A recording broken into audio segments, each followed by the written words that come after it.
ఎఫెసీయులకు రాసిన పత్రిక 3వ అధ్యాయము 20వ వచనం చదవండి దయచేసి. మనలో కార్యసాధకమైన తన శక్తి చొప్పున మనము అడుగువాటి అన్నిటికంటేను ఊహించు వాటన్నిటికంటేను అత్యధికముగా చేయు శక్తి గల దేవునికి క్రీస్తు యేసు మూలముగా సంఘములో తరతరములు సదాకాలము మహిమ కలుగునుగాక. ఆమేన్. ఇక్కడ రెండు ప్రాముఖ్యమైన మాటలను దేవుని వాక్యంలో మనము గమనించగలుగుతూ ఉన్నాం. అందులో మొదటిది ఏంటంటే, మనలో దేవుని శక్తి ఉంది. ఏముంది చెప్పండి? మనలో దేవుని శక్తి ఉంది. అది ఎలాంటి శక్తి అంటే కార్యసాధకమైన శక్తి. అంటే ఏ కార్యమునైనను సాధించగలిగిన, ఏ కార్యమునైనను జరిగించగలిగిన శక్తి, కార్యసాధకమైన శక్తి. స్తోత్రం చెప్పుదామా? హల్లెలూయా. కానీ చాలాసార్లు మనం ఒక రకమైన అపోహలో ఉంటాం. ఏమనంటే, నేను ఇక ఏమి చేయలేను, లేకపోతే ఇక నా వల్ల కాదు, లేకపోతే నా శక్తి సరిపోదు అని. స్తోత్రం చెప్పుదామా? ప్రభువు మనలను ఎన్నుకున్న నాడు, మనము ఆయనను అంగీకరించిన నాడు, ఆయన మనలో ఉంచిన శక్తి ఎలాంటిదంటే సమస్తమును సాధ్యపరచగలిగిన శక్తి. ఆమేనని చెప్దామా? హల్లెలూయా. సమస్తమును సాధ్యపరచగలిగిన, కార్యసాధకమైన, కార్యమును జరిగించే పని శక్తి, కార్యమును నెరవేర్చే శక్తి ఆయన మనలో ఉంచి ఉన్నాడు. ఆమేన్ చెప్దామా? అయితే ఈ పవర్, సమస్తమును జరిగించగలిగిన శక్తి వలన ఏమవుతుందంటే, మనము అడుగువాటన్నిటికంటే, మనం ఇమాజిన్ చేసి ఊహించగలిగిన వాటన్నిటికంటే అత్యధికమైన కార్యాలను దేవుడు చేయటము ప్రారంభిస్తాడు. ఆమేనని చెప్దామా? హల్లెలూయా. చాలాసార్లు పొరపాటు ఎక్కడ జరుగుతూ ఉంటుందంటే, మనలో కార్యసాధకమైన శక్తి ఉంది, మన ప్రభు సమస్తమును చేయగలడు అని మనకు తెలిసినప్పటికీ కూడా వి డోంట్ ఆస్క్ గాడ్. ప్రభుని మనం అడిగే అనుభవంలో ఉండకుండా ఉంటాం. స్తోత్రం చెప్పండి. దేవుని మీద సనుక్కోవాలంటే కొన్నిసార్లు ముందుంటాం, దేవుణ్ణి దూషించాలంటే ముందుంటాం, అవిశ్వాసంతో దేవుని కార్యాలను సంశయించి సందేహించాలంటే ముందుంటాం. స్తోత్రం చెప్పుదామా? కానీ ప్రభువుని అడగాలి అనంటే, ఆయన దగ్గర మోకరించి, ఆయన దగ్గర ప్రార్థన చేసి, ఆయన దగ్గర విన్నవించుకొని, ఆయన దగ్గర నుండి ఏదైనా పొందుకోవాలి అని అంటే మాత్రము అస్సలు మనసు ఒప్పుకోదు. స్తోత్రం చెప్పుదామా? దేనికైనా ఒప్పుకుంటుంది కానీ మనసు, ప్రార్థనకు మాత్రం మనసు ఒప్పదు. ఆయనతో మాట్లాడటానికి, ఆయనను అడగటానికి, అయ్యా నాలో కార్యసాధకమైన శక్తి నుంచావు కదా, ఆ కార్యసాధకమైన శక్తి నా పరిస్థితిని మార్చగలదు, ఆ కార్యసాధకమైన శక్తి నా పరిస్థితిలో మార్పు తీసుకురాగలదు, ఆ కార్యసాధకమైన శక్తి నా పరిస్థితిని రివర్స్ చేయగలదు అని చెప్పి, ఆ విధానంలో నీ కార్యాన్ని జరిగించయ్యా అని దేవుణ్ణి అడగటానికి మాత్రం మనకి ఏమొప్పదు చెప్పండి? ఏమొప్పదు మనకి? మనస్సు ఒప్పదు. స్తోత్రం చెప్పుదామా? నేనంటాను, నీకు తెగింపు రావాలి ఈ రాత్రి. ఆమేనని చెప్పండి. ఏం రావాలి? ఏం రావాలి? తెగింపు రావాలి. స్తోత్రం చెప్పుదామా? హల్లెలూయా, హల్లెలూయా. అడిగే తెగింపు రావాలి, ప్రభు పాదాలు పట్టుకునే తెగింపు రావాలి. He has already given us the power. ఆ కార్యసాధకమైన శక్తిని ఆల్రెడీ ఇప్పటికే ప్రభు మనలో ఉంచాడు, కానీ తెగింపు రావటం లేదు. ఆమేన్. హల్లెలూయా, హల్లెలూయా. యేసుక్రీస్తు ప్రభువారు ఒక చక్కని ఉపమానం చెప్పారు. ఒక స్త్రీ అట ఒక లాయర్ దగ్గరికి, అడ్వకేట్ దగ్గరికి, న్యాయవాది దగ్గరికి, న్యాయాధిపతి దగ్గరికి వెళ్ళి రాత్రిపూట తన తలుపు తట్టిందట. ఇప్పుడు కాదమ్మా, పొద్దున చూద్దాం పో అని అంటే మళ్ళా ఇంకో గంట పోయాక తలుపు తట్టిందట. ఎన్నిసార్లు తిరస్కరించినా ఆమె వెళ్ళి తెగించి తెగించి తెగించి తలుపు తట్టి అడిగి తనకు కావలసిన న్యాయాన్ని పొందుకుంది. స్తోత్రం చెప్పుదామా. ఈ రోజుల్లో అనేకమైన వాటి విషయమై ప్రార్థన చేస్తున్నాం కానీ తెగింపు ఉండటం లేదు. అనేకమైనవి ప్రభు దగ్గర నుండి పొందుకోవాలని ఆశపడుతున్నాం కానీ దేవుని కోసం తెగింపు రావటం లేదు. ఈ రాత్రి ప్రభుని హృదయమును ప్రేరేపించి, ప్రభుని యొక్క మనోనేత్రాలు తెరిచి, ప్రభుని హృదయమును మండించి ఆయనను అడుగ తెగించే శక్తి నీకు దయచేయును గాక. ఆమేనని చెప్పుదామా. హల్లెలూయా, హల్లెలూయా. ఈ తెగింపు అనేది లేక చాలాసార్లు ఏమైపోతామంటే మనము పొందుకోవలసిన వాటిని పొందుకోక మానేస్తూ ఉంటాం. ఆమేన్, హల్లెలూయా. ఈ తెగింపు లేక చాలాసార్లు జరగబోయే కార్యాన్ని మనమే చేతులారా పాడు చేసుకొని ఆటంకపరుచుకునే పరిస్థితులకు మనం వెళ్ళిపోతాం. ఒక ఉదాహరణ మీ ముందుకు తీసుకొని రావటానికి ఇష్టపడుతున్నాను. బైబిల్ గ్రంథంలో ఎలీషా ప్రవక్త దగ్గరికి, స్తోత్రం చెప్పుదామా, నయమాను అనే కుష్ఠరోగి వచ్చాడు. 2వ రాజుల గ్రంథము 5వ అధ్యాయములో జరిగిన సంఘటన. ఎప్పుడైతే నయమాను దగ్గరికి ఒక కుష్ఠరోగి వచ్చాడండి, ఆ కుష్ఠరోగి వచ్చినప్పుడు స్వస్థత కావాలని కోరుకొని వచ్చాడు. హల్లెలూయా. తనకున్న కుష్టి వ్యాధి నుండి విడుదల పొందాలని వచ్చాడు. తన సమస్య మారాలని ఆశ గలవాడై కార్య సాధకమైన శక్తి, ఒక సూపర్ న్యాచురల్ మిరాకల్, ఒక సూపర్ న్యాచురల్ పవర్ బయలుపరచబడి తన జీవితంలో విడుదల రావాలని ఆశతో వచ్చాడు. కానీ వచ్చిన వాడిలో ఏమీ లేదు, తెగింపు లేదు. హల్లెలూయా. యోర్దాను నదిని చూపించి ఎలీషా అంటున్నాడు కదా, వానితో ఆ సైన్యాధిపతితో అంటున్నాడు కదా, ఇదిగో యోర్దాను నది నీళ్ళల్లో నువ్వు 7 మార్లు మునిగి లెగు అని అంటే 2వ రాజుల గ్రంథము 5వ అధ్యాయము 12వ వచనములో రాయబడిన మాటను దయచేసి చదవండి ఒకసారి. దమస్కు నదులైన అబానైను ఇశ్రాయేలు దేశములో ఉన్న నదులన్నిటికంటే అవి శ్రేష్టమైనవి కావా? వాటిలో స్నానం చేసి నేను శుద్ధి నొందలేనా? హల్లెలూయా. రౌద్రుడైపోయాడట, పౌరుషం వచ్చేసిందట. హల్లెలూయా. నయమానుకు కోపం వచ్చేసిందట, ఉద్రేకం వచ్చేసిందట. కానీ కార్యసాధకమైన శక్తిని అనుభవించటానికి మాత్రం ఏమి రాలేదు నయమానికి, తెగింపు రాలేదు. స్తోత్రం చెప్పుదామా. హల్లెలూయా. ఇశ్రాయేలు నదులన్నిటికంటే శ్రేష్టమైన నదులు లేవా? మాకు ఇంకొక దారి లేదా, మాకు ఇంకొక మార్గం లేదనుకుంటున్నారా? లేకపోతే మాకు ఇంకొక విధానం లేదనుకుంటున్నారా? ఇంకొక సోర్స్ లేదనుకుంటున్నారా? ఇంతకన్నా శ్రేష్టమైంది ఉండండి. హల్లెలూయా.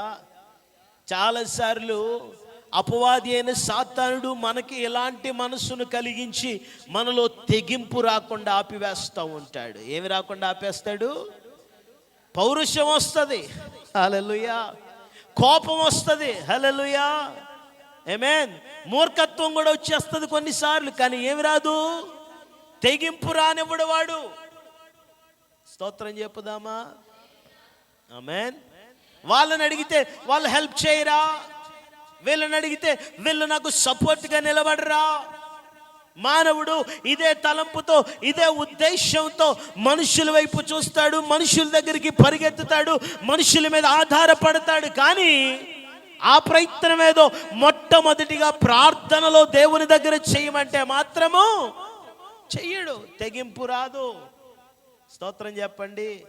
ఎవరి దగ్గరికైనా వెళ్ళి వాళ్ళ దగ్గర ఒక 4-5 గంటలు కూర్చొని మన గోడంతా మన బాధ అంతా వెళ్ళగక్కుకొని వాళ్ళతో చెప్పి వాళ్ళేమో అయ్యో పాపం అమ్మ బాబు అని సానుభూతి చూపిస్తూ ఉంటే అప్పుడు ఆదరణ పొందుతాం. కానీ ఆ 4-5 గంటల్లో అక్కడ గడిపే సమయంలో ఒక 4 నిమిషాలు, ఒక 5 నిమిషాలు దేవుని దగ్గర మోకాలేసి కార్య సాధకమైన ఆ శక్తి మనలో కార్యము జరిగించున్నట్లుగా దేవుని దగ్గర మొర్ర పెట్టడానికి మాత్రము తెగింపు రాదు. అట్టి మనసు ఈ రాత్రి మనలో నశించును గాక.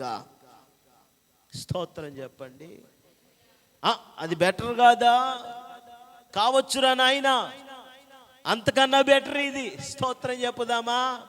రౌద్రుడు అయిపోతున్నావు, ఆ రౌద్రానికి బదులు తెగింపు తెచ్చుకోరా.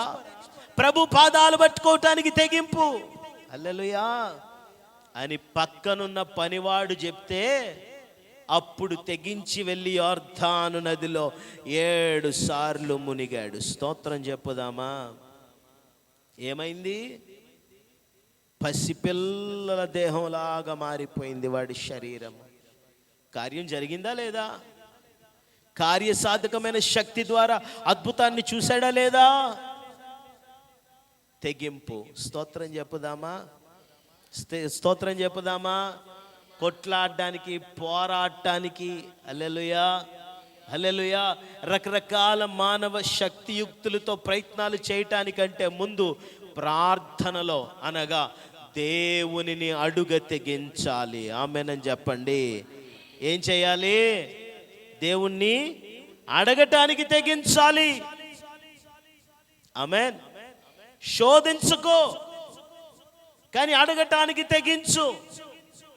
ఇస్తావా, సస్తావా, చేస్తావా, మానుతావా అని పట్టుబట్టుకొని కూర్చోకో, కానీ అడగటానికి తెగించు. నీవు ఇలా చేస్తే, నీవు ఈ కార్యమును జరిగిస్తే, నీవు ఈ మేలు చేస్తే అని అడగటానికి నీలో తెగింపు రావాలి. హల్లెలూయా. స్తోత్రం చెప్పండి. స్తోత్రం చెప్పండి. ఆమేన్. ఆ తెగింపు లేక కొన్నిసార్లు మన దీవెనను మనం పోగొట్టుకుంటా ఉన్నాం. హల్లెలూయా. ఒకసారి ఆదికాండం 18వ అధ్యాయంలో అబ్రహాము దేవునితో మాట్లాడుతూ ఉన్నాడట. ఏం చేస్తున్నాడు చెప్పండి? అబ్రహాము దేవునితో మాట్లాడుతూ ఉన్నాడు. దేనికోసం మాట్లాడుతున్నాడంటే, నీట్గా చేతులకి వెనక్కి కట్టుకొని టిప్ టాప్గా నిలబడి పైకి మేకపోతు గాంభీర్యం అంతా రౌద్రం ప్రదర్శిస్తున్నాడు, కానీ లోపలంతా భయంతో బిక్కు బిక్కు బిక్కు బిక్కు అంటూ మాట్లాడుతున్నాడు. అయ్యా, సొదొమ గొమొర పట్టణాలను నాశనం చేస్తానన్నావు కదా, ఆ ఊర్లో ఒక 50 మంది నీతిమంతులు ఉంటే గనక ఆ పట్టణాన్ని కాపాడుతావా? హల్లెలూయా.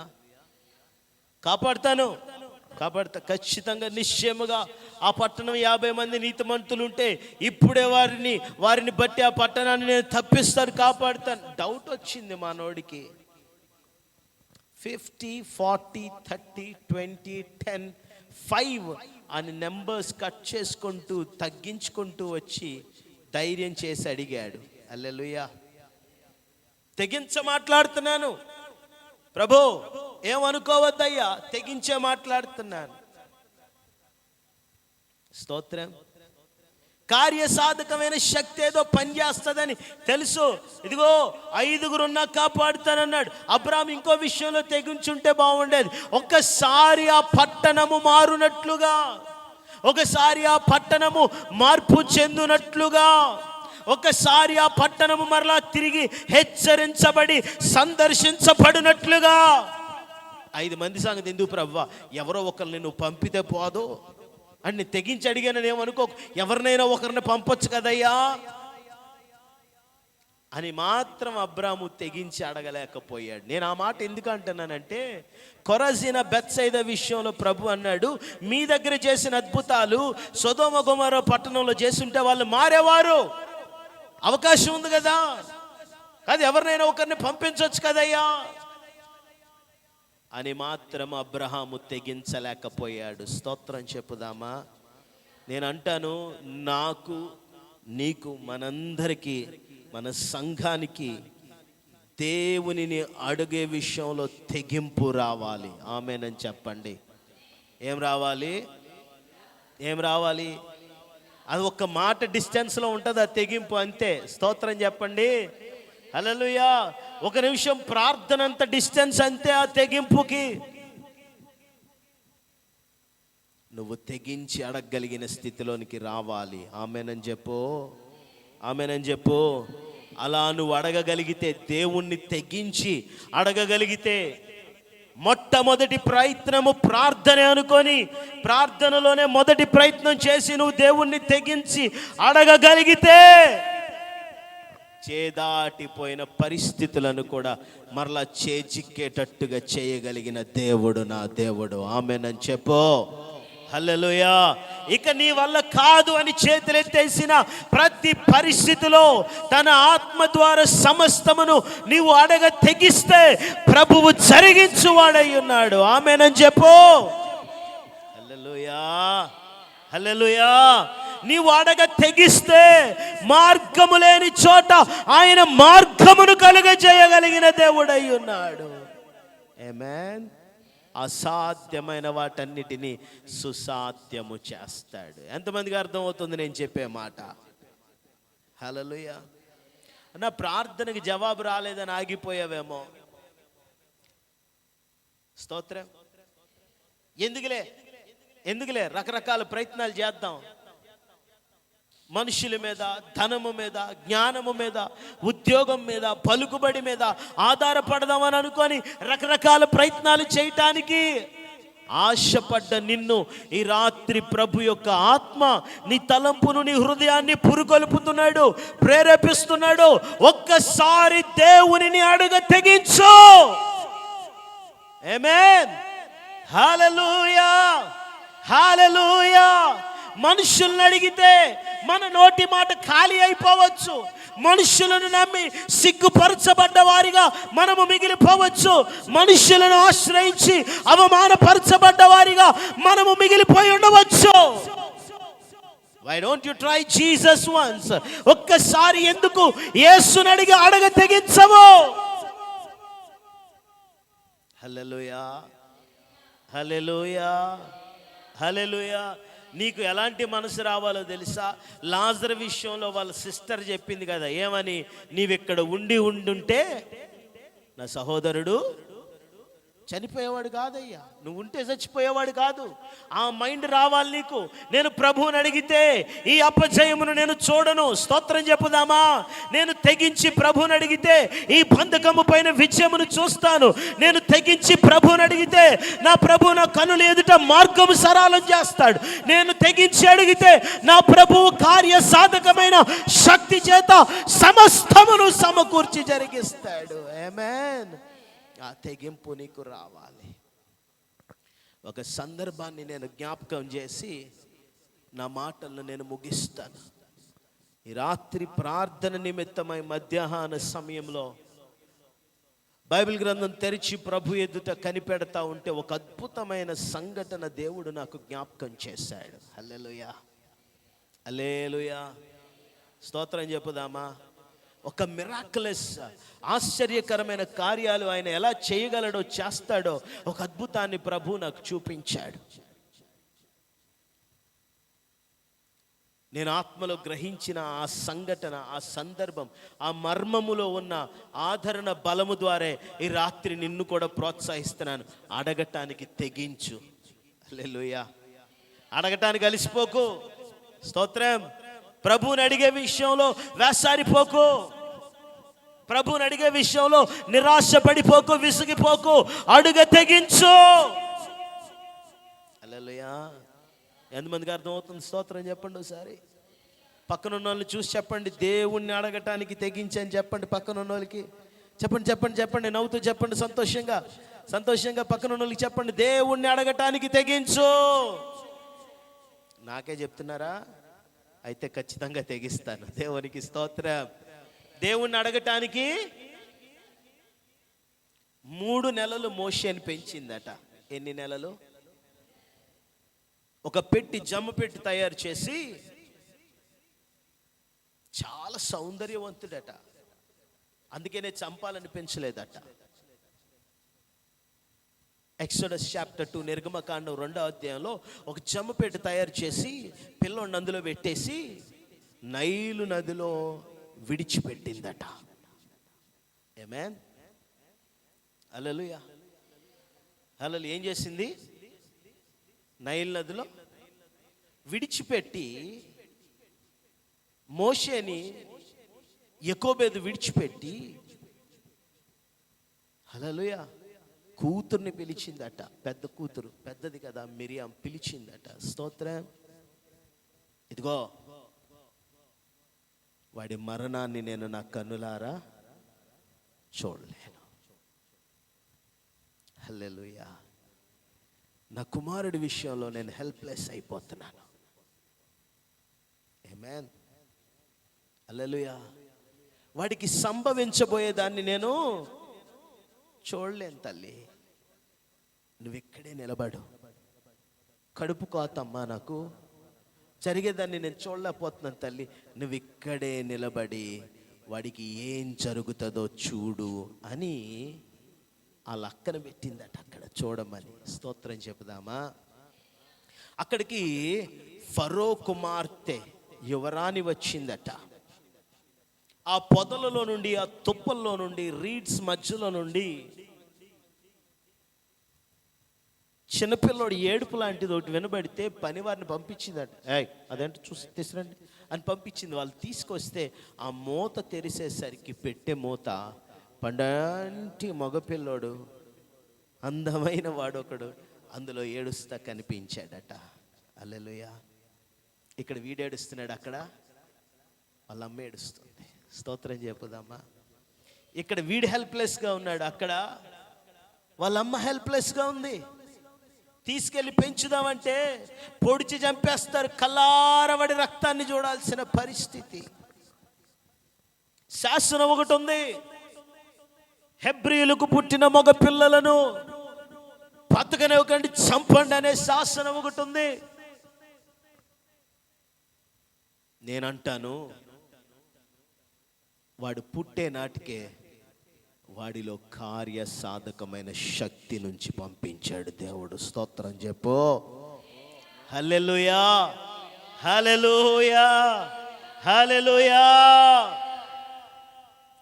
వాడికి ఏమవుతుందో చూడమ్మా అని ఆ లక్కను పెడితే, ఆ లక్క ఏం చేయాలండి? వెనక్కి వెళ్ళి వాళ్ళ అమ్మ దగ్గరికి, అమ్మ రాజుగారు కూతురు వచ్చిందమ్మా స్నానం చేయటానికి, తమ్ముడు ఏడవటం చూసిందమ్మా, పెట్టి తమ్ముడిని పట్టుకెళ్ళిపోయిందమ్మా అని చెప్పాలి. అంతేనా? అంతేనా? అవునా కదా చెప్పండి. అక్కడ ఉంచబడిన వాళ్ళ అక్క బాధ్యత ఏంటి?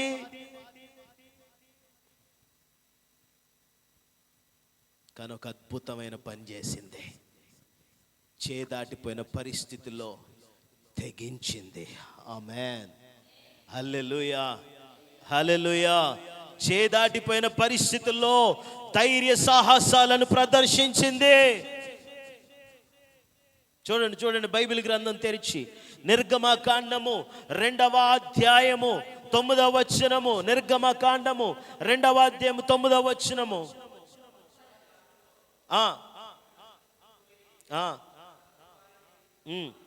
కొంచెం పైకి చదవండి, 8వ వచనం నుండి. అప్పుడు వాని అక్క ఫరో కుమార్తె దగ్గరికి వెళ్ళి, నీ కోసం ఈ పిల్లోడిని పెంచటానికి నేను వెళ్ళి హెబ్రీ స్త్రీలలో, కమాన్ గట్టిగా చప్పట్లు కొట్టి దేవుని నామాన్ని మహిమపరచండి. హల్లెలూయా, హల్లెలూయా. అప్పటికి రాణికి ఆలోచన ఉందో లేదో తెలీదు. ఆమేన్. రాత్రి దైవ సేవకుడిగా నేను ప్రకటిస్తున్నాను, నీలో నుండి కార్య సాధకమైన శక్తి బయటికి బయలుపరచబడును గాక. హల్లెలూయా.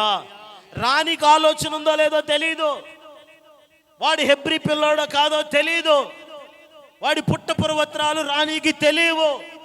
నిలబడి చూడమ్మా, తమ్ముడికి ఏం జరగబోతుందో చూడమ్మా, వాడి గతి ఎలా ఉండబోతుందో, వాడి స్థితి ఎలా ఉండబోతుందో, వాడి పరిస్థితి ఏమవుతుందో చూడమ్మా, నా దాటిపోయిందమ్మా పరిస్థితి అని వాళ్ళ అక్కను పెడితే అక్కడ నేను అంటాను, మిరియాము ఫరో కూతురుతో మాట్లాడడానికి తెగించింది. ఆమెన్, ఆమెన్, హల్లెలూయా. చూడమని పెట్టిందా వాళ్ళ అమ్మ? మాట్లాడమని పెట్టిందా? చూడమనే పెట్టింది. చాలా జాగ్రత్తగా ఆ అధ్యాయాన్ని చదవండి, 2వ అధ్యాయాన్ని. చూడమ్మా వాడికి ఏమవుతుందో చూడమ్మా అంటే, వాడి పక్షముగా మాట్లాడటానికి ఫరో కుమార్తె ఎదుట మిరియాము తెగించింది. హల్లెలూయా, ఆమేన్. ఒక దాదిని చూడమంటావా? ఈ పిల్లోని నీకోసమే పెంచుతుంది. స్తోత్రం చెప్పుదామా. ఎంతటి జ్ఞానము!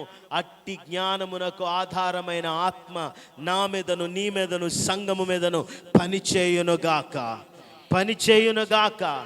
May we be filled with the spirit of wisdom and knowledge. జ్ఞానమును, బుద్ధి, తెలివికి ఆధారమగు ఆత్మతో ప్రభు మనలను నింపునుగాక. ఆమేన్. నీకోసం పెంచడానికి ఒక దాదిని చూడమంటావా? హెబ్రీలకు సంబంధించిన ఆవిడని ఒక దాన్ని చూడమంటావా? స్తోత్రం చెప్పుదామా. హల్లెలూయా. చదవండి 8వ వచనం ఒకసారి, నేను ముగిస్తున్నా, చదవండి. అందుకు ఫరో కుమార్తె, వెళ్ళు వెళ్ళు, సరే వెళ్ళు వెళ్ళు, నా కోసం పెంచటానికి.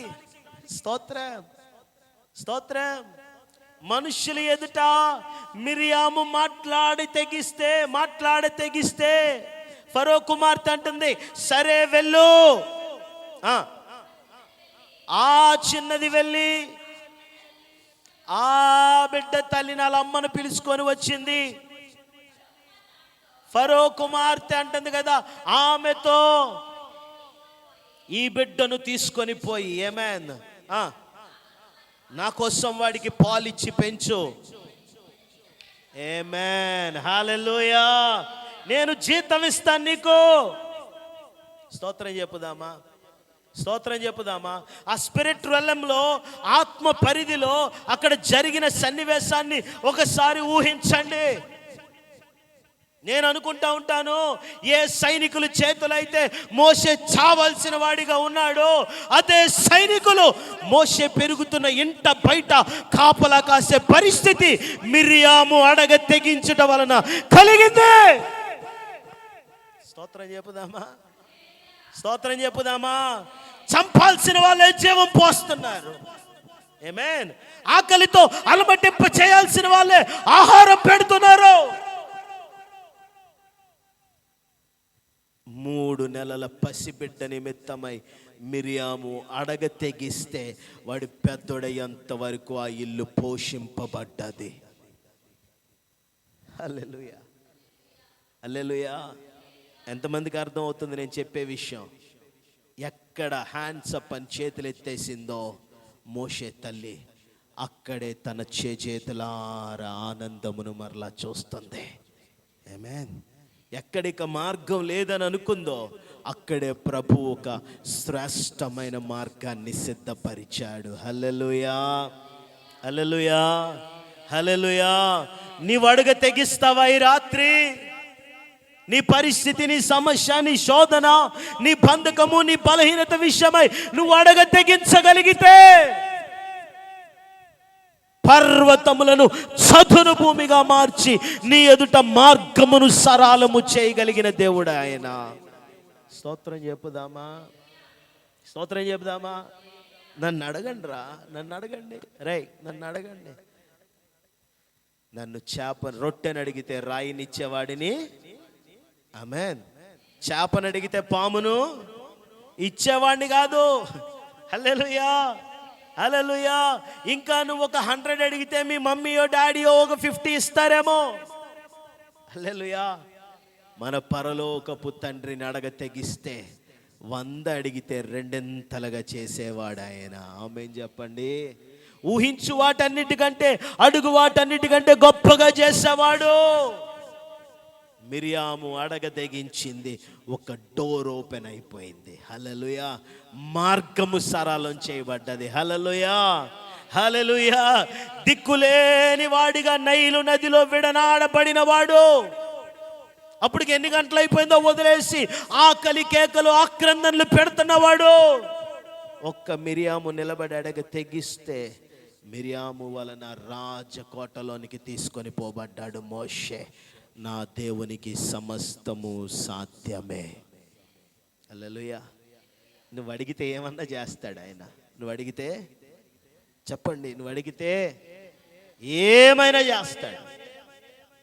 నువ్వు అడుగు వాటన్నిటికంటే, ఊహించు వాటన్నిటికంటే అత్యధికముగా చేయగల సమర్థుడైన దేవునికి నిరంతరము మహిమ కలుగునట్లుగా ఆయన కార్యములను చేసే దేవుడై ఉన్నాడు. ఆమేనని చెప్పు, ఆమేనని చెప్పు. వాళ్ళని అడిగితే బాగుంటుంది, మంచిదే, వాళ్ళని అడుగు, తప్పులేదు. అంతకంటే ముందు ఈయన ఒకసారి అడుగు. స్తోత్రం చెప్పుదామా? హల్లెలూయా. రకరకాల ప్రయత్నాలు చేసే ముందు ఒక 5 నిమిషాలు మోకాళ్ళు వేసి ప్రార్థనలో ఆయన దగ్గర పిటిషన్ పెట్టి ఆయన దగ్గర ప్రయత్నం చేయి. మొదట